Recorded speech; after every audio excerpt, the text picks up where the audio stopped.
So spend time in fellowship together.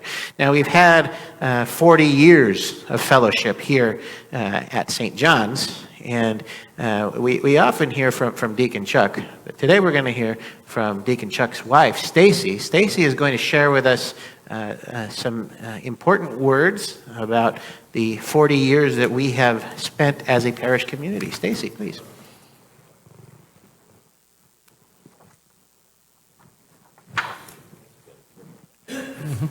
Get it out there.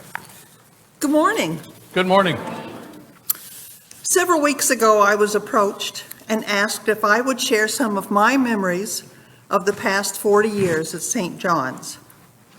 My first response was, no, who'd be interested in my memories? I sat down, got to reminiscing.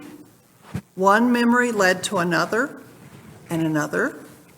And finally, I decided, well, maybe I will share.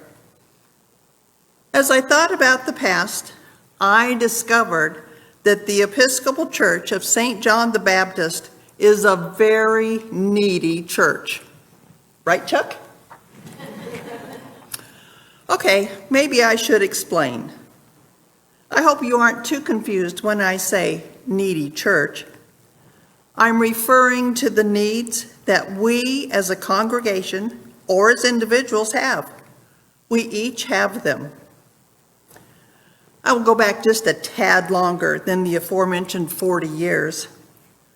When the Milhoan family arrived in Phoenix in 1983, we were in need of a church, and St. John's was there to fill that need.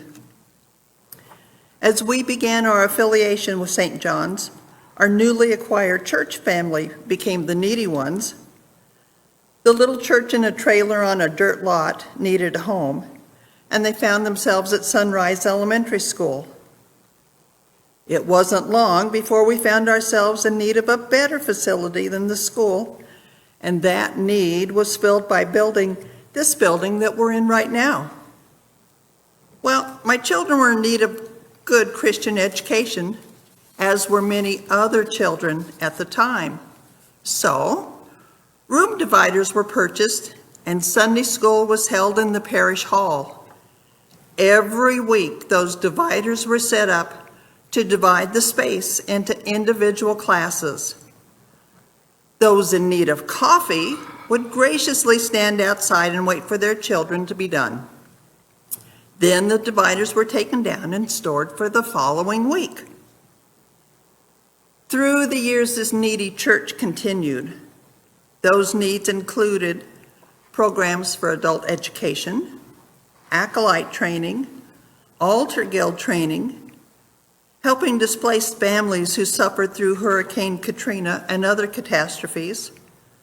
Whenever any kind of need would arise, St. John's was ready and willing to help. My son Todd served as an acolyte and participated in both the junior high and senior high youth groups.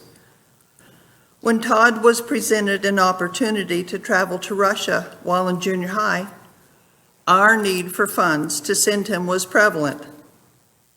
St. John's came through and donated to his cause. My daughter Sarah was also an acolyte and participated in the youth groups. She found herself in need when she was asked to represent St. John's on the diocesan level by serving on the Youth Council for Episcopal Development. Once again, St. John's came through for her as well by sending her to the national conference for a number of years. Where do I start with Deacon Chuck? He started by helping with the moving of those room dividers. He served on the vestry and was senior warden and also head of the search committee when we brought in Harry Way. He has served at the altar for many years, but the need, or in this case, calling, was strong, and through your support, he has been serving as deacon for St. John's for these past 15 years. He has continued by helping with the education of future deacons through the Deacon Formation Academy. You've seen some of his work here when the postulants serve at our altar. As for myself, when I suffered my brain injury, there was a great need to do more socializing and keeping my brain active by finding someone else with a similar need, and then another, and yet another. Women Unlimited was born, and it's still going strong. When I found myself called to help the children of Haiti, you all have been there to help, whether it was to purchase the craft items, donate to purchase desks, fans, and school supplies, or donate money to help with emergencies. You have met that need.